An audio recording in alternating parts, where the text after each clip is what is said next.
buenos días. Esta es FEXMIN 2021. Estamos en la ceremonia inaugural. Al fin nos podemos reunir en la tercera versión de la Feria de Exploraciones y Minas. Esta vez, y desde la distancia, el Colegio de Geólogos de Chile y el comité organizador de FEXMIN 2021 les da la más cordial bienvenida. Nuestro lema este año es Explorando las minas del futuro. A continuación, inaugurará la feria el subsecretario de Minería, señor Edgar Blanco, pero antes dirá unas palabras de bienvenida la presidenta del comité organizador de FEXMIN, la señora Patricia Narváez Dinamarca, a quien dejo ahora con ustedes. Buenos días a todos los presentes. A nombre del comité organizador de la Feria FEXMIN 2021, agradezco su asistencia a esta nueva versión presencial. La Feria de Exploraciones y Minas que organiza el Colegio de Geólogos de Chile. Saludamos especialmente a las autoridades presentes. El subsecretario de Minería, señor Edgar Blanco Rand, el director del Servicio Nacional de Geología y Minería, SENAGEOMIN, señor Alfonso Domeyko, y al presidente del Colegio de Geólogos de Chile, señor Mario Pereira. Nos hemos demorado con esta tercera versión debido a que la postergamos en 2 ocasiones, en el interés de hacerla presencial, pero las circunstancias fueron más fuertes y obstinadas, y finalmente tuvimos que adaptarnos a la modalidad virtual. Si bien no es lo ideal, ofrece una serie de ventajas, como permitir la asistencia desde diferentes lugares del país y del mundo. Y así es como uno de los encargados de una representación está en su hogar en Canadá y otros en Perú y en Ecuador. Además, la plataforma se mantendrá activa durante un mes, permitiendo a los asistentes a disponer del tiempo necesario para ver las conferencias, conversatorios, charlas técnicas y los proyectos de exploración que se presentan en esta ocasión y que en honor al tiempo se disponen en salas paralelas y simultáneas. Chile ha sido desde siempre un país minero, por nuestra geología y morfología peculiar que nos recuerda casi todos los días que somos un país joven y en formación.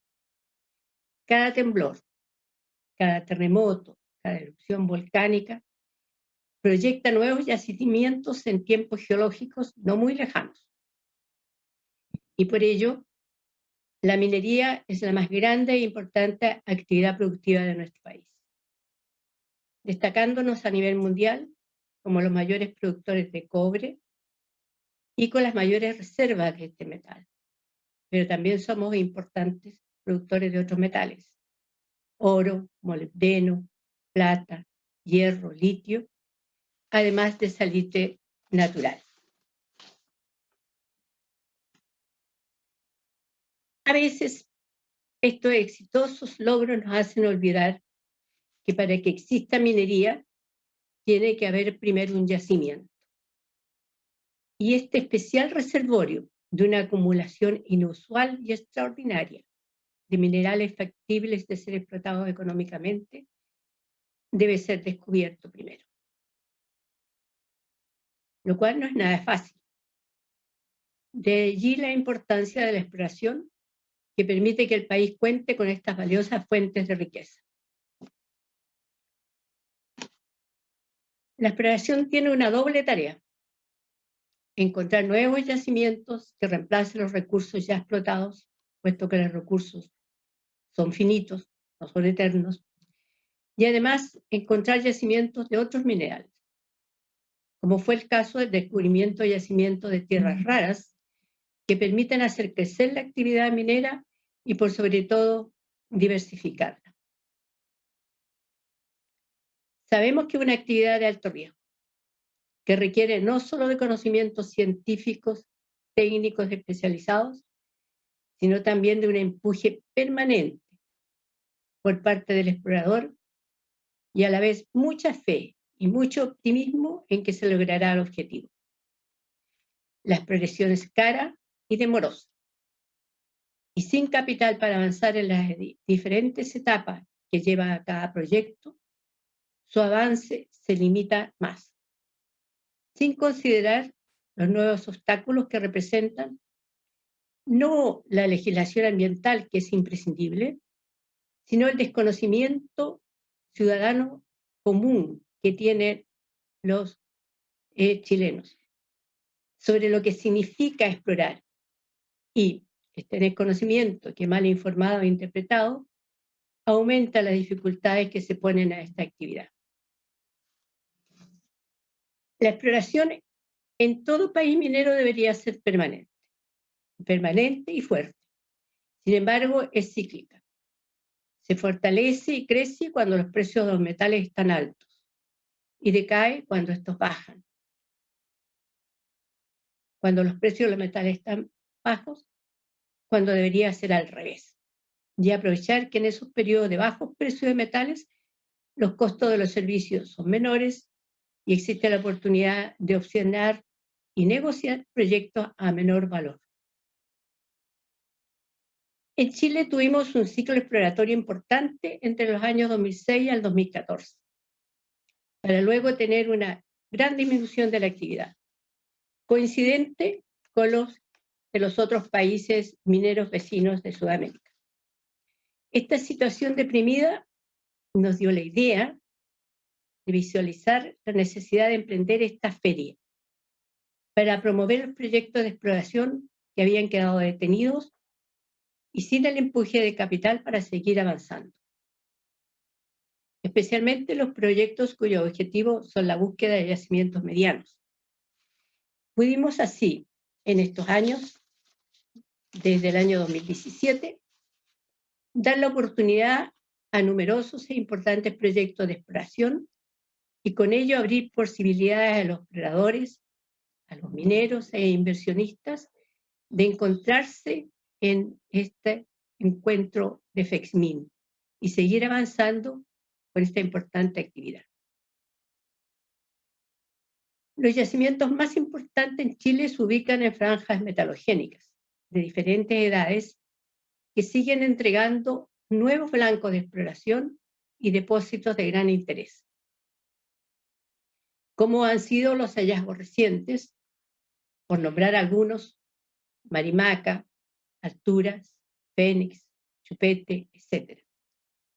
Y algunos yacimientos auríferos ya están en etapa de construcción, como Salares Norte, quedando además amplios sectores de nuestro territorio, tanto al norte del país como desde la zona central al sur, por explorar. Como nunca antes, se nos da ahora un factor tan favorable para la exploración como es que los altos precios actuales de los metales, todos los metales tradicionales de la minería chilena alcanzan precios nunca vistos. Sin embargo, nuestra normal alegría y entusiasmo como exploradores se ve opacada por las circunstancias que significa la incertidumbre debido a la pandemia mundial que nos afecta y nuestra realidad nacional, donde se proyectan posibles cambios políticos que cambien las reglas legales que nos rigen, causando un efecto negativo en nuestra actividad minera. Pero, como somos, por sobre todo exploradores, que conocemos nuestra geología y amamos lo que hacemos, y lo hemos demostrado claramente en los últimos 40 años, con el descubrimiento de un gran número de importantes yacimientos que sustentan la industria minera actual, el optimismo se mantiene con fuerza de siempre y esperamos tiempos mejores que nos permitan seguir explorando las minas del mañana. Les doy nuevamente una cordial bienvenida a todos y los dejo con el subsecretario del Ministerio de Minería, señor Edgar Blanco Rack. Buenos días a todos. Muy buenos días, Patricia. Aprovecho de agradecerle a ti y a Juan Carlos la invitación a participar en la jornada de hoy y poder entregarles algunas reflexiones que nos deja la situación en que se mueve nuestra industria el día de hoy. Sabemos que estamos viviendo tiempos de decisiones en la industria minera, y estas decisiones, y sobre todo lo que está relacionado con la geología, tal como lo explicaba recién en tu intervención, afecta a nuestra industria por mucho más tiempo del que incluso estamos nosotros. Descubrimientos de hace muchos años nos acompañan por 40 o 50 años, entendiendo que nuestra industria es una industria de largo aliento. Y es tiempo de decisiones, y también son tiempos complejos los que está viviendo la industria hoy día, tiempos de incertidumbre que no pasan solamente por los aspectos técnicos que muchas veces conversamos en estos encuentros, sino que hay muchas cosas que influyen en el negocio minero, ya sea la aparición o no de nuevos yacimientos, lo que pasa en los mercados internacionales, o la misma contingencia política que pueden estar viviendo los países que son históricamente productores. Todos estos factores influyen en lo que está pasando con nuestra actividad.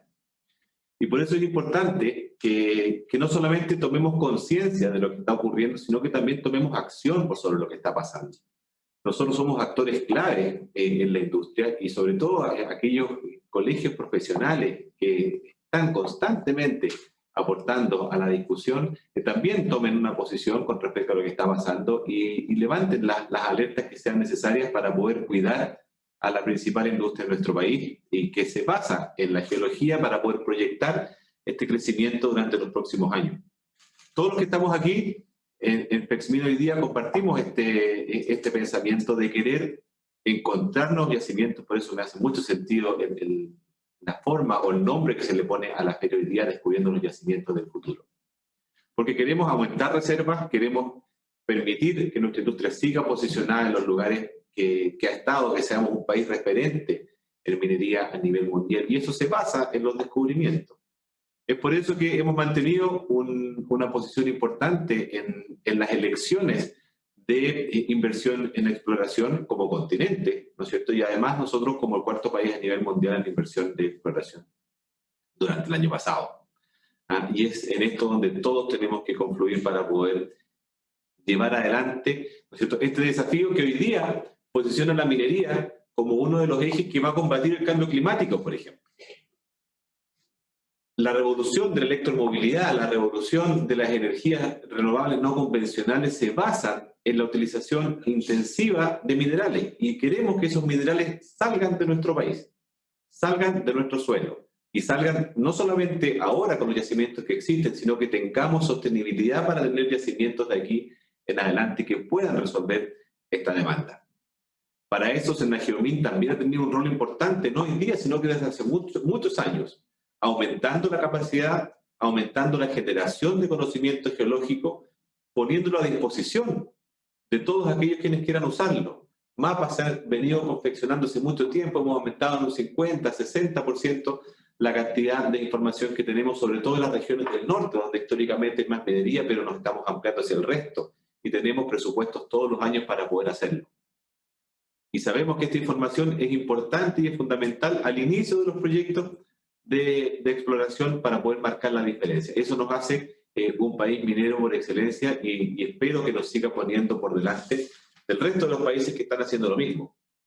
Porque, insisto, el foco de lo que estamos haciendo, el foco que tenemos todos los que estamos aquí hoy día, es descubrir nuevos yacimientos que nos permitan mantener la posición de liderazgo que tenemos a nivel mundial en la industria minera, y que nos permita, ojalá, ser un actor clave en entregar los minerales necesarios para combatir el calentamiento global.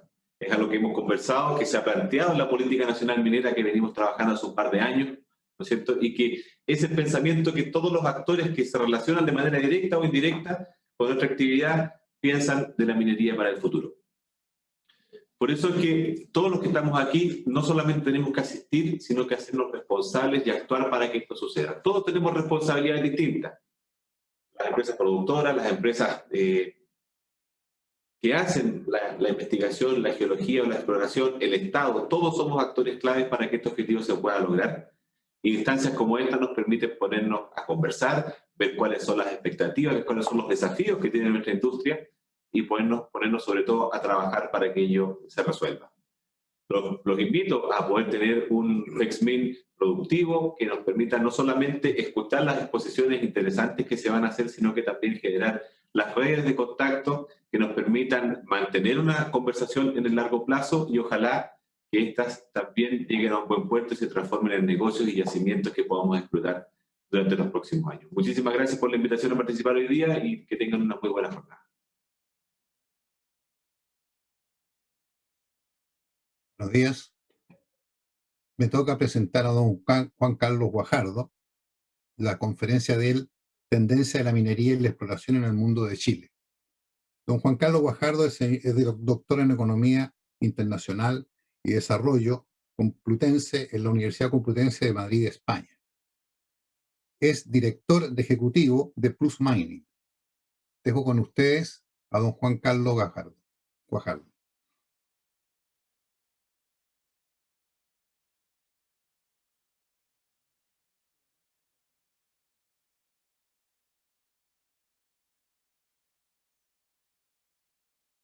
Buenos días, muchas gracias por la introducción, Manuel. Quiero comenzar saludando a las autoridades que nos acompañan en este importante evento y también quiero agradecer muy cordialmente a los organizadores de FEXMIN, al Colegio de Geólogos por la gentileza de siempre contar con nuestra opinión en estas importantes reflexiones para nuestro país. La presentación está dividida en tres partes. Voy a plantear primero alguna contextualización internacional, aspectos económicos y algún otro tipo de tendencias que creo van a estar marcando la minería en los próximos años y por lo tanto van a dar importantes señales para la actividad de exploración. Según la segunda parte, voy a presentar algunas tendencias de exploración a nivel mundial. Y finalmente vamos a analizar algunas tendencias de exploración en el caso de nuestro país. Como toda buena presentación de minería, es muy importante mirar la evolución de los precios, ¿no? Esta es la serie de precios en términos reales, en moneda del año pasado, el 2020, desde 1935. El promedio de todo este periodo es de 250 centavos de dólar por libra. Pero lo más interesante de esto es que más allá de los altos y bajos que este mercado tiene, todos sabemos que el precio del cobre y otros commodities son cíclicos, hay una tendencia muy clara de aumento de precio desde lo que fue las guerras mundiales hasta los comienzos de los años 70. Aquí pueden ver ustedes la tendencia de alza. Y desde ahí, desde el año 73, cuando se desata la crisis del petróleo, Estados Unidos abandona el patrón oro y adopta una moneda fiat, una moneda sin respaldo físico. La tendencia de los precios de los commodities fue disminuyendo paulatinamente y crecientemente, en realidad, hasta comienzos de los años 2000. Y ahí se produce nuevamente un cambio de tendencia muy fuerte que hemos visto, por supuesto, con grandes fluctuaciones, grandes crisis financieras, desde ese periodo hasta el momento. Tenemos un nuevo periodo de alza. Ese es el contexto de precios que nos acompaña. Ahora, si vamos a un periodo más reciente, ¿cómo la industria minera ha estado reaccionando ante estas tendencias? Yo mencionaba este largo periodo de declive que tuvieron los precios desde los 70 hasta el principio del 2000. Eso, de cierta manera, generó que la industria se convirtiera en una industria de crecimiento bastante orgánico, que el crecimiento fuera bastante paulatino en la minería. Pero este gran salto, este gran quiebre de la mano de la irrupción de China, es lo que quiero explicar acá. Este es el zoom de esa parte. Este boom sin duda que generó una gran revitalización de la industria minera, pero que en general la industria minera no estaba muy preparada precisamente por ese largo periodo de caída de precio. Entonces, después de eso, hemos visto, cuando se termina este boom de precios, tuvo una caída de varios años, desde el 2011 hasta el 2016, hubo una fuerte, vamos a decir, desadaptación de la industria minera ante eso, ¿no? El periodo de boom obligó a un crecimiento desordenado, desorganizado de la industria minera, y luego cuando estos altos precios se terminan, también la industria minera no estuvo muy preparada. Así que hemos visto periodos de muchas fluctuaciones entre principios del 2000 hasta el 2016. Y después de eso, la industria minera ha adoptado una actitud más bien de conservadora, mucho énfasis en control de costos. Y ahora, desde el año pasado, estamos viviendo una nueva aceleración de los precios. Y ahí la pregunta que nosotros nos hacemos, mirando el pasado reciente, es qué actitud va a adoptar la industria minera. ¿Va a volver a repetir, de cierta manera, esta respuesta desorganizada, desestructurada, o va a mantener esta búsqueda de disciplina que ha llevado en los últimos años? Esa es una gran pregunta y creo que la vamos a ir desarrollando en las siguientes slides. Otro elemento que es bien importante despejar al comienzo de esta conversación es si estamos en el superciclo o no, que es una de las grandes interrogantes. Voy a volver a esta lámina. Ciertamente que este periodo donde terminó este periodo de declive, donde se recuperan fuertemente los precios, fue un cambio de gran magnitud y se incubó este concepto del superciclo, ¿no? Pero después vimos que el tema se volvió a contraer. Otra vez estamos en la ruta de subida, pero ¿es efectivamente un superciclo? Entonces, lo que les puedo comentar es que haciendo una recopilación de varias fuentes especializadas en el mundo, cuál es su visión a corto y a largo plazo sobre los precios de las materias primas, casi todos en el corto plazo tienen una visión optimista, pero a largo plazo, a corto plazo hay una visión más bien mixta, entre optimistas moderados y uno que otro pesimista, pero a largo plazo hay una visión más bien generalizada de optimismo, pero no así en la sentencia de si estamos en un superciclo o no. Está bastante dividida la cosa entre algunos que creen que sí, otros que creen que no. ¿Cuáles son los factores pro la idea de un superciclo? De que estamos esta tendencia de descarbonización y energías verdes y una gran dificultad de la oferta para reaccionar, explicaría la posibilidad de un superciclo. ¿Cuáles son los elementos que hacen cuestionar esta idea? Es que ya no estamos hablando de la misma etapa de desarrollo de China. China en los años 2000, 2010 tuvo un desarrollo industrial muy intensivo en materias primas, pero ahora está yéndose a una economía más bien de servicio. Esa es una interrogante. ¿Qué pasa con otras economías como India, que siempre se veía que iban a reemplazar a China, pero eso no ocurre? Y hay una tercera cosa que se habla poco, es el tema de la economía circular y la mayor reciclado de materias primas. Eso es una tendencia importante que probablemente le quite algo de presión a la mayor demanda que se va a generar en los próximos años. Entonces, ahora quisiera aplicar estas tendencias de mercado que acabamos de mirar hacia qué es lo que está sucediendo con la performance de las compañías mineras.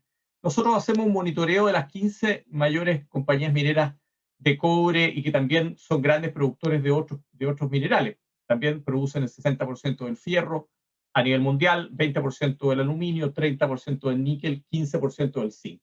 Entonces, estas 15 grandes compañías mineras las vamos monitoreando. Y en términos de rentabilidad, ¿qué podemos decir en los últimos 9 años? Ciertamente que su rentabilidad ha ido cayendo, fue cayendo hasta el año 2015, de la mano de la caída de los precios de las materias primas.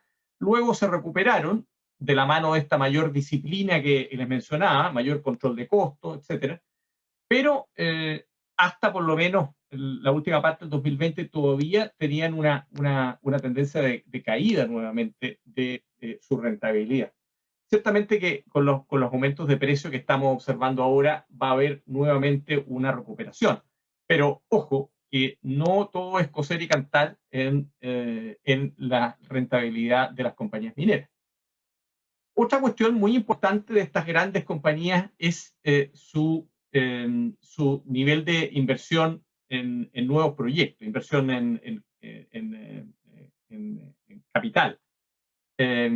En este gráfico vemos el ratio de CAPEX, de inversión sobre depreciación. Y acá estoy con una línea en 100%. ¿Esto qué significa? Cuando este ratio de inversión sobre depreciación está cerca del 100%, significa que prácticamente toda la inversión se está financiando con depreciación. En otras palabras, casi toda la inversión está respondiendo a recursos propios y no a recursos frescos, no a inyecciones de recursos nuevos que permitan apuntar hacia el crecimiento. Esto espero que no sea muy compleja la idea, pero lo que les quiero mostrar es que en los últimos 5 años prácticamente, este ratio ha estado muy cerca de 1, es decir, la disposición a invertir de las compañías mineras ha sido baja. El foco nuevamente ha estado mucho más hacia adentro, hacia eficientarse y no tanto hacia el crecimiento. Y eso ciertamente que pasa a la cuenta.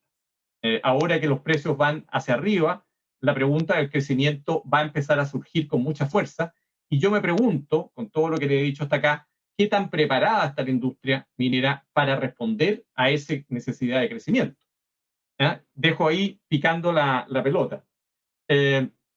Por cierto que no podemos ignorar, ya se señalaba en las palabras de inicio, que la pandemia ha tenido importantes efectos. Y aquí quiero introducir una nota de cautela que muchas veces se pregunta o se consulta o todo el mundo da por sentado que estos altos precios que estamos experimentando prácticamente ya es una nueva realidad que no va a tener riesgos.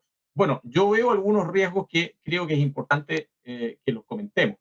Primero, ciertamente, la pandemia generó una caída importantísima en el crecimiento del PIB. Acá lo vemos, una contracción de casi 4% en el crecimiento mundial, la mayor ciertamente desde 1980 y probablemente una de las mayores contracciones en la historia. Y eso ha llevado, acá lo vemos en el gráfico de la derecha, a que los estímulos fiscales, que están en la barra de color gris, sean de una gran magnitud. Estamos hablando de inyecciones de recursos de gran tamaño, muchos puntos del PIB de cada uno de estos países que están acá identificados. Pero más importante que eso es lo que nos muestran estas pelotitas que van acompañando cada país. Esta es la carga o el total de la deuda como porcentaje del GDP. Y por lo tanto, por ejemplo, en el caso de Japón, su deuda ya casi es 250% respecto de lo que es su Producto Interno Bruto. Y muchos otros países ya están superando el 100%, incluyendo de manera muy importante a Estados Unidos. Esto incuba ciertos riesgos, y es muy importante tomarlo en cuenta. No hay duda de que la pandemia obligaba a una reacción financiera y económica de gran magnitud a todos estos países. Y en nuestro país, ¿para qué decir? Hemos visto cómo el tema ha sido muy candente, incluso desde el punto de vista político. Pero ir demasiado lejos en este tipo de situaciones, comprometiendo el endeudamiento del país de una manera tan significativa, eso tiene consecuencias. Y es una nota de cautela que yo creo que tenemos que observar. Una segunda característica de esta situación de la pandemia que creo que es importante mencionar es la diferencia que se está empezando a producir entre China y el mundo occidental. Y esto es muy contingente porque justamente en estos últimos días hemos visto cómo los precios del hierro, del cobre han caído de manera importante. y la noticia que ha salido en los medios de comunicación es porque China estaría buscando intervenir en los mercados de materias primas para controlar los precios. Esa es la lectura que se ha hecho de lo que ha pasado en los últimos días. Yo quiero contextualizar un poco eso porque me parece que es necesario entender que acá hay algo un poco mayor. En este gráfico vemos el crecimiento del PIB por trimestre, en el caso de China, Estados Unidos y Europa. Vean cómo China efectivamente fue la que tuvo la primera caída, registró el mayor impacto en el primer trimestre del 2020, pero China se recupera rápido. Luego, la caída en Estados Unidos, mucho más profunda, también con una recuperación rápida, pero ha estado más por debajo. Y Europa, que fue la que tuvo tal vez una caída al mismo tiempo que Estados Unidos, pero una recuperación un poco más lenta. Lo que quiero mencionarles es que China y gran parte de los buenos precios que hemos visto desde mediados del año pasado, que a muchos les sorprendieron, ¿por qué China o por qué los precios del cobre crecen tanto durante la pandemia? Bueno, la respuesta es que China, como logró controlar la pandemia primero, antes que el resto del mundo, verdaderamente fue la fábrica del mundo ha sido la fábrica del mundo durante muchos trimestres. De ahí que se han producido problemas logísticos. No hay barcos, no hay containers.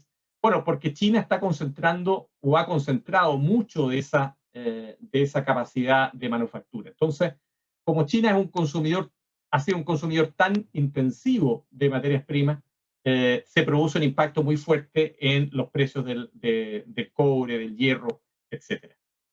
Pero hay que tener cuidado porque China, en la medida que se vaya normalizando el mundo, China ya no va a acumular tanto de la producción mundial, vamos a volver a cierta normalidad. Eso va a ser positivo, ciertamente, para las materias primas, el hecho que haya demanda sincronizada no solamente en China, sino que en Estados Unidos, Europa. Pero, y acá está la idea que quería concluir, China tiene un rol mucho más cauteloso.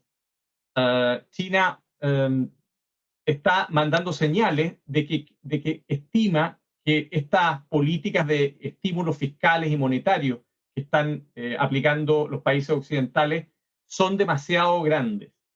Y por eso es que China está dando estas señales de que quiere controlar los precios de las materias primas como el hierro o el cobre. No es que China quiera hacer una intervención, vamos a decir, a la bruta. Lo que está diciendo China es, señores, yo estoy preocupado por la estabilidad financiera en el mundo y yo voy a tomar una actitud más conservadora. Y eso a mí me hace pensar que deberíamos tomar nota de que los precios de las materias primas, si bien van a mantener una tendencia al alza, hay factores muy positivos, creo que los chinos están un poquitito más cautos y eso es muy importante para el futuro de las materias primas. Bueno, otro elemento que de contexto que es muy relevante es cómo el tema geopolítico se va a reordenar. Hay cada vez más disputa por el acceso a los recursos naturales.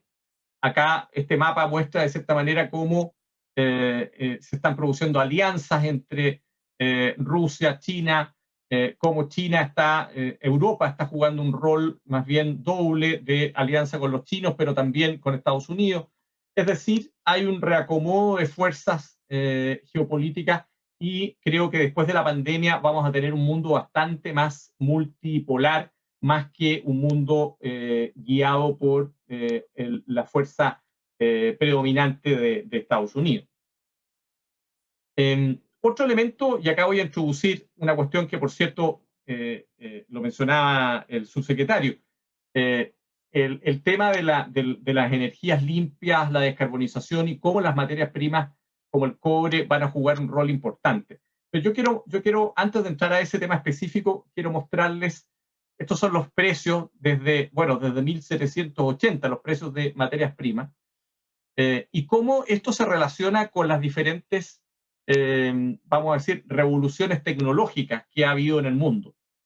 Tenemos prácticamente 5 revoluciones tecnológicas desde 1780. Obviamente lo primero es la revolución industrial, los motores a vapor.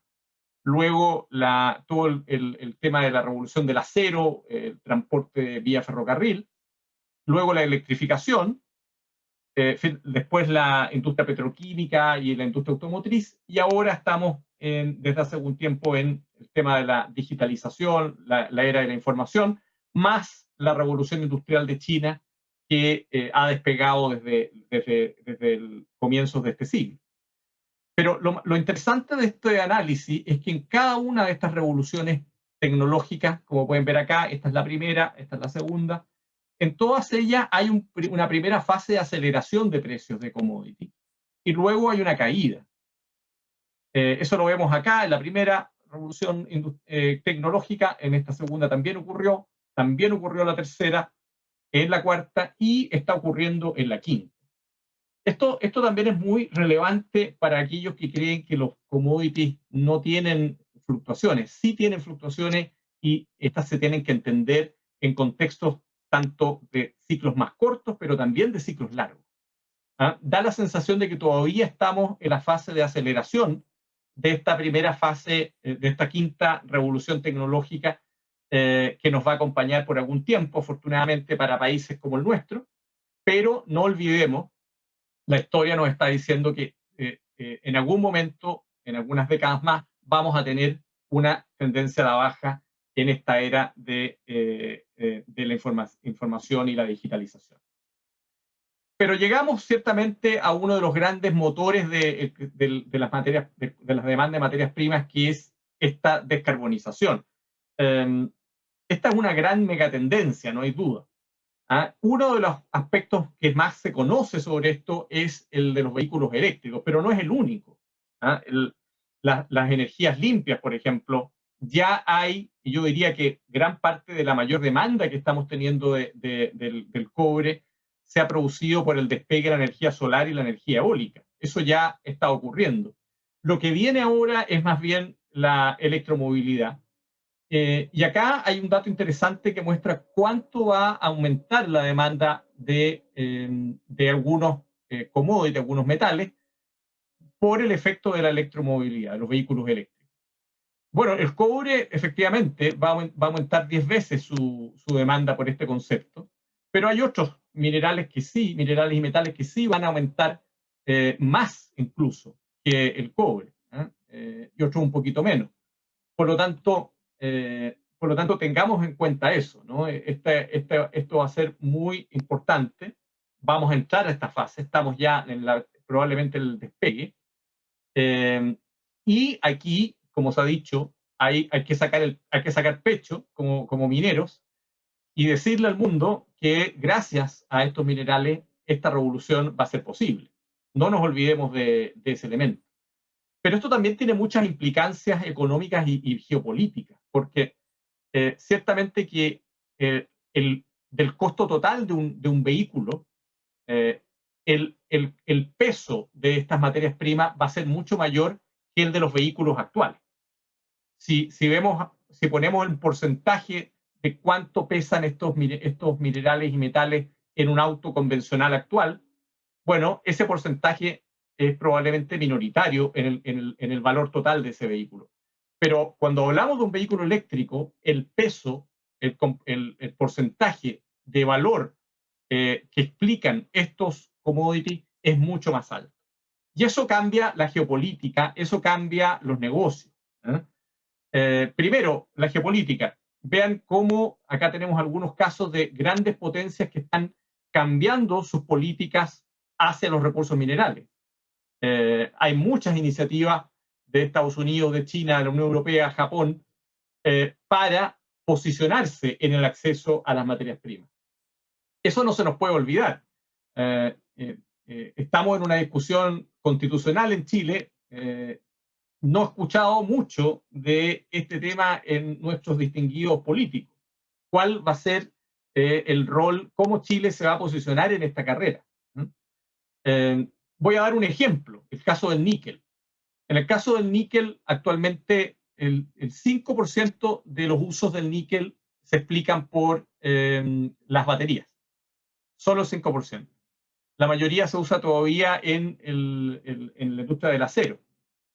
Pero la proyección, y voy a volver a una lámina anterior, el níquel probablemente es el metal que va a tener más valoración a propósito del desarrollo de la industria de los vehículos eléctricos. Entonces, ¿dónde están los recursos mineros? Están en Indonesia.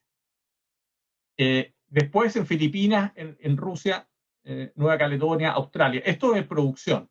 Pero acá está la reserva, y la película es distinta. No en el caso de Indonesia. Indonesia sigue teniendo las mayores reservas, pero Australia pasa a jugar un rol más importante, Brasil, Rusia. Por lo tanto, hay acá una geopolítica que es muy importante considerar. Y eso lleva a que países desarrollen políticas para esto, ¿no? Y hay enfoques muy diferentes. Mientras los australianos, como ya mostraba acá, Indonesia y Australia son los dos mayores del caso del litio. Mientras los australianos están desarrollando aceleradamente su minería porque quieren tener más producción de níquel, más producción de cobalto, más producción de litio, para que esa mayor producción minera signifique atraer inversiones y probablemente jugar un rol en el desarrollo de la electromovilidad. Otros países como Indonesia, que es un gran país minero también, están apostando por una política distinta. Es forzar la industrialización a partir de estos recursos naturales. Yo creo que esta dicotomía es algo que va a marcar mucho el desarrollo futuro de la minería en el mundo, de la mano de lo que estoy mencionando. Otra tendencia súper importante es que hay cada vez más presión para producir de acuerdo a estándares de sustentabilidad. Acá están los principios de desarrollo sustentable de las Naciones Unidas y están empezando a aparecer muchos estándares globales para la minería. El Copper Mark, el Principles for Responsible Investment, el estándar global para relaves, cada vez más presión internacional para que la industria minera vaya participando de este nuevo camino. Porque claro, no se saca nada con que podamos sacar pecho y decir los recursos naturales van a ser muy importantes en esta limpieza del mundo, la descarbonización, si después los productores mineros no lo hacen de acuerdo a estándares que sean adecuados. Entonces, hay ahí una tendencia muy importante. Y esto, las compañías mineras lo están recogiendo de manera muy acelerada. Acá está una selección de anuncios de compañías mineras que han comprometido carbono neutralidad, la mayoría entre 2040 y 2050. Y esto ciertamente que va a marcar una tendencia muy, muy fuerte. Y por último, en estas tendencias globales, no podemos dejar de lado el reciclado. Cada vez vemos que va a haber mayor presión para reciclar el cobre, reciclar otros metales, de manera de que se baje la presión a la extracción minera. Eso no podemos perderlo de vista, y muchas veces damos por sentado de que esto es una fracción pequeña, lo es todavía, estamos hablando de un 10-15% del total de la producción mundial de cobre, por ejemplo, pero esto seguramente va a ir al alza de la mano de lo que estamos conversando. Así que, en resumen, hay grandes tendencias hacia una mejor calidad de vida, protección del medio ambiente, hay un cambio geopolítico, hay revoluciones tecnológicas. ¿Y cuál es la respuesta de la exploración y de la minería?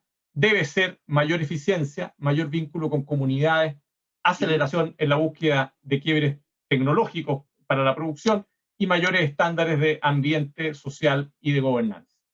Ese es el resumen de la primera parte. Ahora voy a, de manera más rápida, voy a ir a mostrarles algunas tendencias de exploración en el mundo. Si miramos los datos del año 2020, bueno, acá está el gasto total en exploración. Hubo una caída en el 2020, ha habido una recuperación desde el año 2017, lo podemos ver, pero esto se estancó muy probablemente por la pandemia. También acá tenemos el anuncio de exploración de empresas mineras y de juniors. 2020 tuvo un comportamiento más alto. ¿Cómo se distribuye este gasto en exploración? Tomemos los datos del año pasado. La mayoría del gasto sigue estando en las minas. 35% exploración avanzada, y solo 24% exploración generativa. Si vamos por commodity, 51% oro, 21% cobre. Y aquí me gustaría destacar cómo está empezando a aparecer la exploración por litio y por cobalto. Ya estamos hablando de 3% entre los dos. Y por tipo de empresa, 53% majors, 30% juniors, y bueno, 17% otro tipo de empresa, incluyendo empresas estatales. Retengamos este valor, 30% de las juniors, porque lo vamos a contrastar con el caso de Chile más tarde. En el caso de algunas tendencias, esta es la comparación del porcentaje del presupuesto de exploración en el mundo por zonas del mundo desde el 2000 al 2020. Los principales cambios que vale la pena mencionar, un leve aumento del sudeste asiático, pero sobre todo un aumento de Estados Unidos como destino de exploración, a expensas de una caída en África, una caída pequeña en Canadá, mantención en Australia, y hay una mantención también en América Latina. Sin embargo, si lo vemos por país, y esta es una noticia no muy buena, el caso de Chile, Perú, tuvieron contracciones bien relevantes en el gasto de exploración en el año 2020. ¿Cuáles fueron los países, por el contrario, que fueron capaces de aumentar su presupuesto de exploración en un año de pandemia? Porque ciertamente estas caídas están bastante explicadas por el tema de la pandemia. Costa de Marfil, Rusia, Madagascar, Finlandia y Kazajstán. Esos países, a pesar de la pandemia, tuvieron incrementos en el porcentaje de exploración. En esta sección voy a hacer una explicación un poquitito más detallada de las tendencias de exploración. Espero que no sea muy confuso los gráficos, pero aquí comparamos los casos del oro, del cobre, del zinc y del níquel, desde el año 90 a la fecha. Y acá tenemos, en estas líneas, tenemos los gastos en exploración, en cada uno de ellos. Podemos verlas acá en la línea. Y en las barras tenemos los recursos que provienen de este gasto en exploración.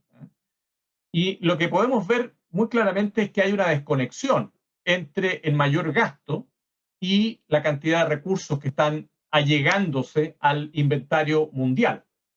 Esto es particularmente severo en el caso del zinc, donde el gasto en exploración prácticamente no ha agregado recursos. También es muy grave en el caso del níquel. Hay bastante pocos recursos en los próximos años.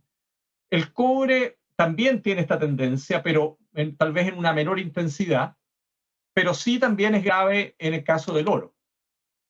Por lo tanto, acá se plantea una primera pregunta, y es que al parecer el gasto en exploración no está alumbrando la cantidad de recursos que proporcionalmente debería para especialmente hacer frente a las tendencias que estábamos mencionando hasta hace un tiempo. Otro análisis que es interesante hacer es analizar la relación entre la producción y las reservas. Desde el año 95 a el presente. Y hay una cosa interesante acá, y es que el cobre tiene un comportamiento diferente a los otros casos, del hierro, del oro y del níquel, que en general van cayendo en esta proporción de reservas y producción. Mientras el hierro ha caído desde tener una cantidad de años de producción de 70 en el año 2000 hasta los 30 actualmente, el cobre ha pasado de un orden de 27 a 42 más o menos. En el caso del oro hay una caída más pequeña. En el caso del níquel la caída también existe, pero es en el torno de los 10 años.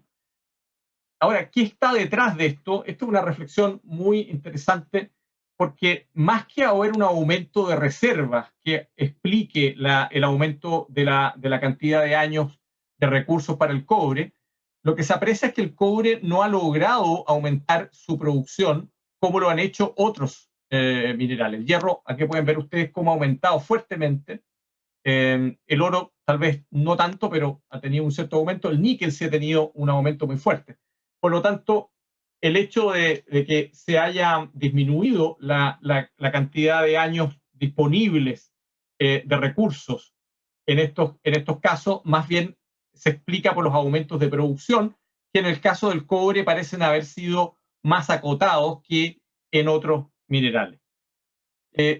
Otra lectura específica de esto para el caso del cobre es este gráfico que muestra el ratio de reservas de sobreproducción desde el año 1950.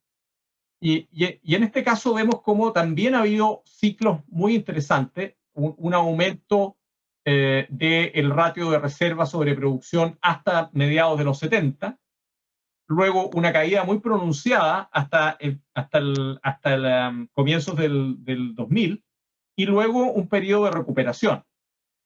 Esto lo que nos está diciendo es que el precio es un claro indicador de cómo aumenta la proporción entre reservas y producción. Sabemos que la producción aumenta con los precios, pero lo que nos está diciendo esto es que a mayor precio del cobre, la generación de reservas va aumentando más rápido, ¿no?, que la producción. Y viceversa. Y esto funciona en grandes ciclos, ¿no?, ciclos de 50 años probablemente. Por lo tanto, lo que deberíamos esperar es que la tendencia de aumento en el ratio de reservas sobre producción en el cobre mantenga una tendencia al alza. Sin embargo, la pregunta que tenemos que hacernos es esta, ¿no? ¿Cómo este factor de desconexión entre precio y mayor cantidad de reservas podría impactar en esta tendencia que estamos mostrando acá? Otro elemento importante en las tendencias globales es que se mantiene el aumento de la exploración en mina o exploración en etapas avanzadas, en desmedro de la exploración grassroots. Incluso dentro de la exploración grassroots, la mayoría de ese gasto lo están haciendo las compañías majors. Por lo tanto, esta es una tendencia que tenemos que tomar en cuenta y que seguramente está detrás de este problema de desconexión que estábamos mostrando acá. Hay un problema de quién toma el riesgo del negocio de la exploración, y parece que a nivel global estamos teniendo un problema de que no hay suficientes estímulos, incentivos para la exploración por mayor riesgo que permita revertir la caída en la disponibilidad de recursos. Y finalmente, en este punto, otro aspecto importante es el tema de las fusiones y adquisiciones. Hemos visto cómo también se relaciona con los precios, obviamente. Hay a mayor precio, mayor actividad de fusiones y adquisiciones. Eso no ha pasado en los últimos 2 años. Los mayores precios no se han visto reflejados en mayor cantidad de fusiones y adquisiciones. De nuevo, echémosle la culpa a la pandemia. Pero lo que queremos decir es que creemos que va a haber una reactivación de fusiones y adquisiciones a partir de este o tal vez del próximo año. Debido a la falta de recursos, la falta de proyectos que hay en el mundo, va a haber una carrera por comprar compañías mineras, proyectos, para poder vaciar esta falta de opciones de crecimiento. Y la última sección es sobre la situación en Chile. A nivel de proyectos en general, la cartera se estima del orden de los 61 mil millones de dólares en proyectos mineros en el país. Acá tenemos la serie dividida en lo que es Codelco y la industria minera privada. 2020 podemos ver claramente un impacto de la pandemia. Esperamos una recuperación y el próximo año. Sin embargo, la gran pregunta es qué va a pasar del 2023 en adelante. Las proyecciones oficiales ya muestran una caída y ciertamente que la falta de proyectos en nuestro país en minería, más la incertidumbre que estamos experimentando como país, plantea la interrogante de cómo vamos a continuar después del 2023. Valga la pena señalar que de este catastro de proyectos, el 39% son proyectos que están en ejecución y el 61% proyectos en etapa de estudio. Y esto es una constatación también, solo 13% de esta cartera son proyectos Greenfield y el resto, 87%, son proyectos Brownfield, ¿no? Esa es una caracterización. Pero vamos a la exploración propiamente tal. Como decía anteriormente, Chile experimentó una fuerte caída en el 2020. En realidad fue el país que tuvo la mayor caída en el mundo. Sin embargo, como el resto del mundo también cayó, mantuvo su porcentaje dentro de América Latina. Estamos hablando del 5% del total mundial en exploración. En nuestro país, el 54% de la exploración es por cobre, 28% oro, 5% litio, 4% plata, 3% hierro, atención, 2% cobalto. Por lo tanto, hay un interés bastante diversificado. El cobre explica el 90% de nuestra minería, pero tenemos también una fuerte presencia de exploración por otros metales. En cuanto a los objetivos de exploración, la verdad es que Chile tiene un comportamiento muy similar al resto del mundo.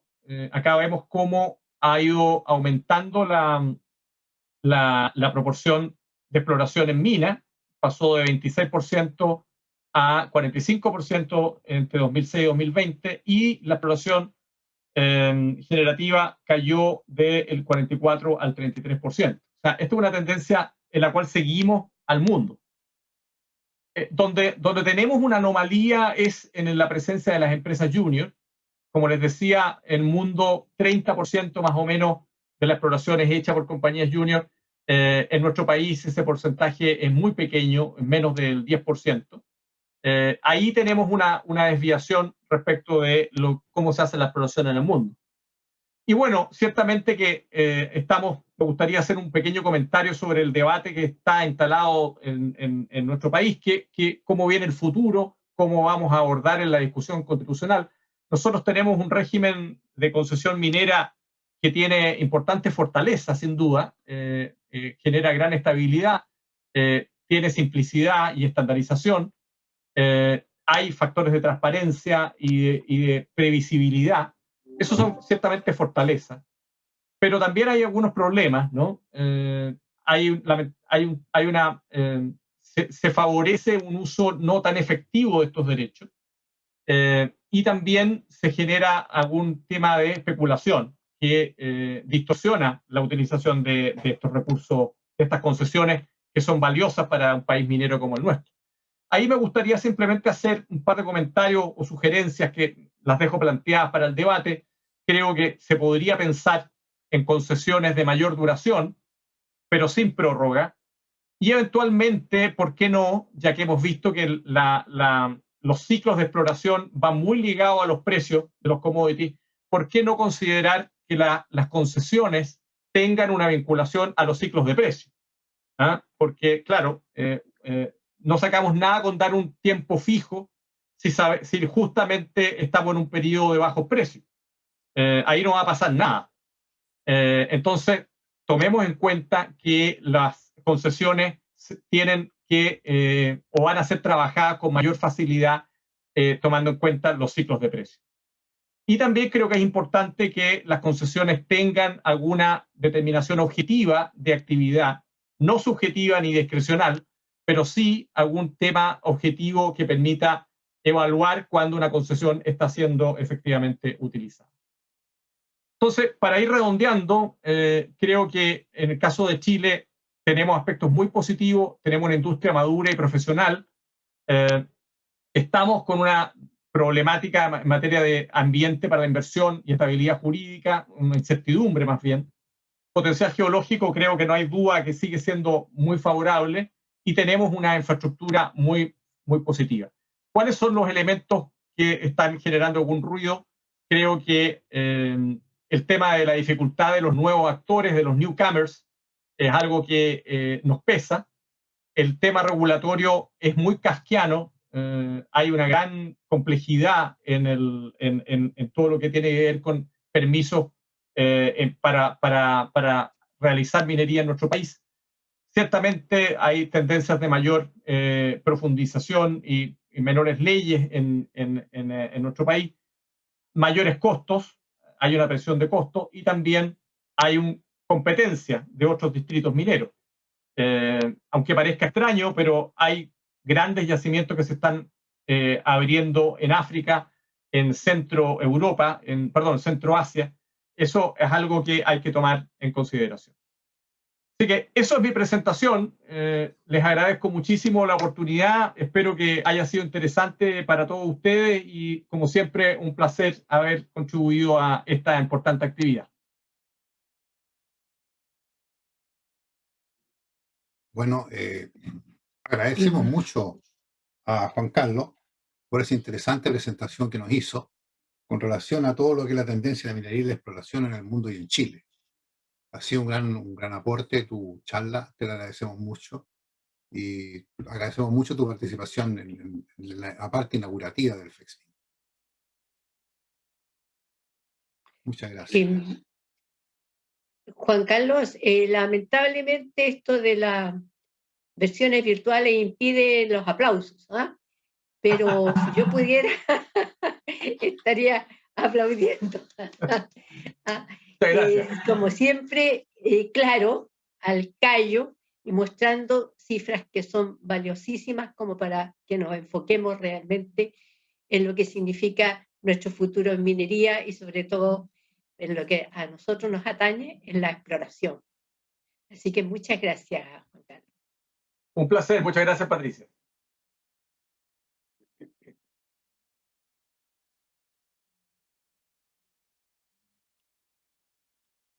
Bueno, agradeciendo a Juan Carlos Guajardo, quiero invitarlos a que visiten la feria, porque esperando la próxima actividad que corresponde al lanzamiento del libro de los colegas Francisco Camus y Juan Carlos Castelli, que será a las 12. Entonces, los invito mientras tanto a que visiten la feria y a las 12 nos reencontramos con el acto de lanzamiento del libro. Hasta luego.